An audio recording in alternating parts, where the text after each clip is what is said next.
Hello friends, how are you? Welcome once again in my YouTube channel. आज मैं आपको एक महत्वपूर्ण प्रमेय जिसका नाम है थेल्स प्रमेय, इसके बारे में बताने जा रहा हूँ। तो शुरू करते हैं थेल्स प्रमेय से। थेल्स प्रमेय यानी बेसिक प्रोपोर्शनैलिटी थ्योरम। इसमें क्या है कि यदि किसी त्रिभुज में एक भुजा के समांतर, यहाँ पर भुजा BC ली है, तो BC के समांतर कोई रेखा खींची जाए, जैसे DE खींच ली है BC के समांतर, जो अन्य दो भुजाओं को भिन्न भिन्न बिंदुओं पर काटे। अन्य दो भुजाएं AB और AC हैं, अन्य दो भिन्न भिन्न बिंदु हुए D और E। अगर ऐसा होता है तो ये रेखा अन्य दो भुजाओं को एक ही अनुपात में विभाजित करती है। अनुपात मतलब बटा AD बटा DB बराबर है AE बटा EC।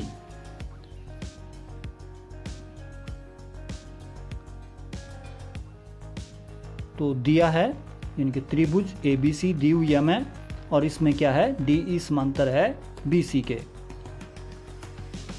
DE समांतर BC रेखा के अगर खींच ली गई है तो सिद्ध क्या करना अब हमें कि ये अनुपात जो है बराबर है, यानी कि सिद्ध क्या करना हुआ AD बटा DB बराबर है AE बटा EC। ये अनुपात क्या है बराबर, बटा मतलब इनको भाग दिया गया है, फिर इसको भाग कर AD बटा DB का मतलब हुआ अनुपात AD अनुपात DB। अब रचना क्या करनी है हमें, रचना में है BE और CD को मिलाओ। ये मिला दिया आपने डॉट लाइन से, यहाँ पर बताया गया है चित्र में डॉट लाइन है, और EF लंब AB खींचना है। EF लंब मतलब 90 डिग्री का कोण बनना चाहिए। EF लंब AB इस तरह से लगना भी चाहिए, 90 डिग्री का एक वर्ग जैसा बनना चाहिए। बिंदु F पर 90 डिग्री का कोण बन रहा है। इसी प्रकार DG लंब AC खींचना है, तो AC ऐसे है, DG लंब AC। तो DG जो है आपका लंब है किस पर, AC पर। तो G बिंदु पर क्या बन रहा है, 90 डिग्री का कोण बन रहा है, DG लंब AC। तो इस प्रकार आपका G पर क्या है 90 डिग्री का कोण बन रहा है। अब आप प्रमाण पर आइए, तो प्रमाण में हम क्या लिखा हुआ है, प्रमाण में एरिया त्रिभुज ADE, AR का मतलब एरिया यानी कि क्षेत्रफल। तो ये त्रिभुज है जो गुलाबी रंग से है ADE, इसका क्षेत्रफल क्या होता है आप सभी को पता है, 1/2 आधार गुना ऊंचाई होती है। क्षेत्रफल का फार्मूला 1/2 आधार गुना ऊंचाई। तो आधार क्या है AD, आधार हम AD लेंगे, इस बात का ध्यान रखिएगा। और EF क्या है, इसके ऊपर लंब। तो EF पहले ही बताया गया था, EF लंब AB पर है, तो F पर 90 डिग्री का कोण बन रहा है। तो AD आधार, EF क्या होगा लंब। अब दूसरी त्रिभुज देते हैं, उसका भी क्षेत्रफल। तो देखिए कौन सी त्रिभुज लेनी है, BDE। इस त्रिभुज का क्षेत्रफल ज्ञात करने के लिए आधार हम BD ले रहे हैं और ऊंचाई EF होगी। त्रिभुज BDE के लिए DE ऊंचाई नहीं ली जा सकती है, क्योंकि कोण BDE 90 डिग्री का नहीं है, जबकि हमने EF लंब AB लिया हुआ है पहले ही रचना में।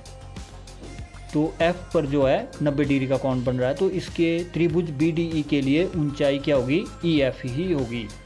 इस बात का ध्यान रखिएगा।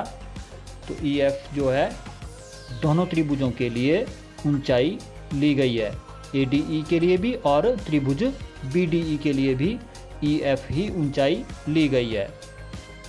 अब त्रिभुज ADE को त्रिभुज BDE से भाग देने जा रहे हैं। एरिया त्रिभुज ADE को एरिया त्रिभुज BDE से भाग दिया गया है। तो दाईं ओर भी, बराबर के दाईं ओर भी हमने वैसे किया, ऊपर वाले को ऊपर लिखा और बट्टे के नीचे दूसरी त्रिभुज के क्षेत्रफल को नीचे लिखा गया है। तो 1/2 1/2 अब काट दिया। इसी प्रकार EF भी कट गए हैं, तो हमारे पास बचेगा AD बटा PD या DB। इससे हमारा पहला समीकरण प्राप्त हो गया है। इसी प्रकार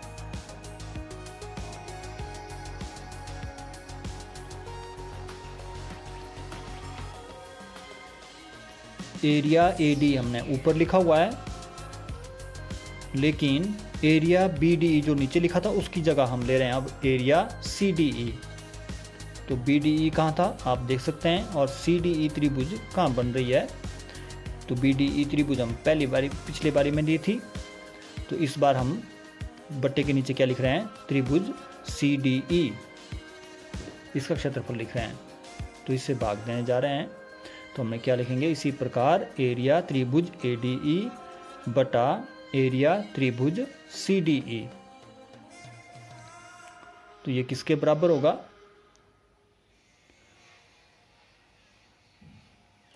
इसमें देखिए एरिया ADE के लिए 1/2 आधार क्या होगा AE, और अब ऊंचाई क्या होगी DG। अब एरिया त्रिभुज CDE के लिए 1/2 आधार EC, और ऊंचाई जो है DG ही होगी। ये EC हमने इसलिए लिया क्योंकि हमें ये चाहिए थी, रिक्वायरमेंट थी हमारी, तो EC आधार लिया, DG जो है ऊंचाई।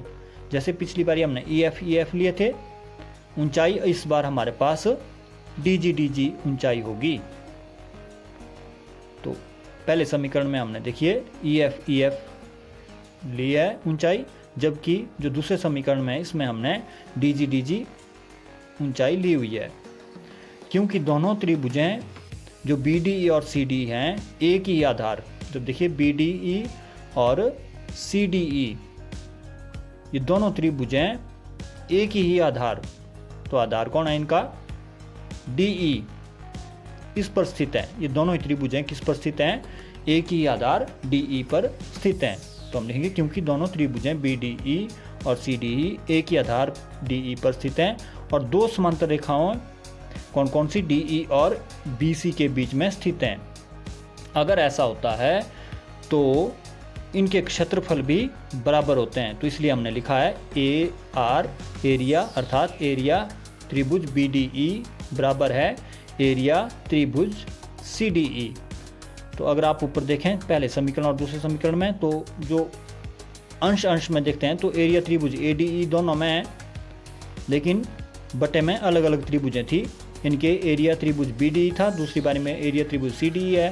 तो हमारे पास क्योंकि दोनों बराबर आ गए हैं, हर में इनके दोनों के रिजल्ट बराबर आ गए हैं, तो ये दोनों ही केस क्या होंगे, बराबर हो जाएंगे। भाई एरिया त्रिभुज AD बटा एरिया त्रिभुज BDE बराबर है एरिया त्रिभुज ADE बटा एरिया त्रिभुज CDE, ये दोनों केस क्या हो जाएंगे, बराबर। इससे हमें समीकरण 3 प्राप्त हो गया है, आप देख सकते हैं। तो अब हम इनके रिजल्ट लिखेंगे, एरिया ADE बटा एरिया BDE का रिजल्ट क्या था, AD बटा DB, और इसी प्रकार जो दूसरे वाला था समीकरण 2 का रिजल्ट लिखा हमने कहाँ से, 2 से। तो देखिए एरिया ADE बटा एरिया CDE की का रिजल्ट क्या था, AE बटा EC।